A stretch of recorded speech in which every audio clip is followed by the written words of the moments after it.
রাঙামাটির পাহাড় ধসে বাবা মা হারানো মিম সুমাইয়াকে দেখে অনেকেই আবেগে আপ্লুত হয়েছেন, কেঁদেছেন, জানতে চেয়েছেন তাদের কথা।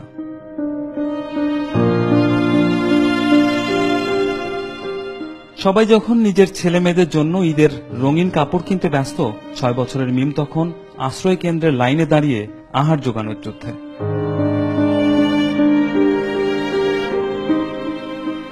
তার এখন রঙিন কাপড়ের স্বপ্ন নেই, আশা নেই দুরন্ত শৈশবের।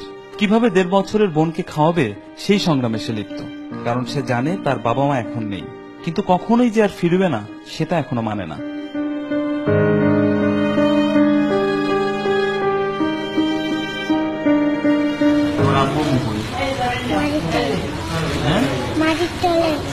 মাটির তলে কে বলছে তোমার?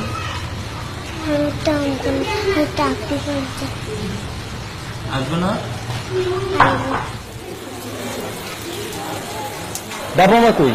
মিমকে করা এই প্রশ্নটা হয়তো অনেক নিষ্ঠুর মনে হতে পারে, কিন্তু এটাই এখানকার বাস্তবতা।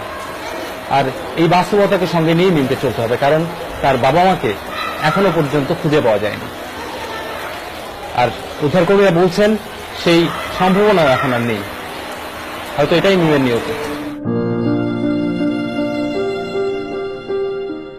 আশ্রয় কেন্দ্রের এই জীর্ণ দেয়ালগুলো বয়ে বেড়াচ্ছে এরকম অসংখ্য স্বপ্ন ভাঙার গল্প।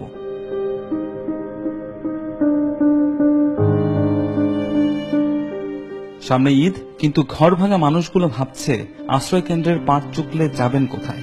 উৎসবের বিলাসিতা তাদেরকে পুলকিত করে না। এত শখ করে ঘরটা তুলছি ভাইয়া, এই দলের সঙ্গে চলে গেছে। 3 জন তো নিখোঁজ ভাইয়া। এখন বর্তমানে এক কাপড় নিয়ে আসছি, ভিজা কাপড়ে থাকতেছি ভাইয়া। আমরা এখন সামনে ঈদ, সামনে আমরা তো কিচ্ছু পাচ্ছি না ভাইয়া ঠিক মতো। আমি জীবনে ভাইয়া কল্পনা করি না ঘরগুলো বাড়িগুলো চলে যাবো ভাইয়া। এখন বর্তমানে আমরা আশ্রয় বিল্ডিং এর আশ্রয় নিচ্ছি ভাইয়া। মেয়ে ছেলে আসছিল, একটা মেয়ে আসছিল, কোন রকম উপর থেকে বাঁচাতে পারছি ভাইয়া। আর কিচ্ছু নিতে পারিনি ভাইয়া, সবগুলো চলে গেছে ভাইয়া।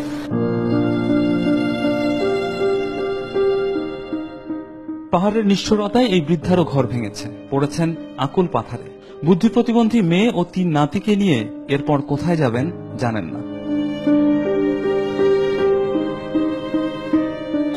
আমি কেমনে বাঁচবো?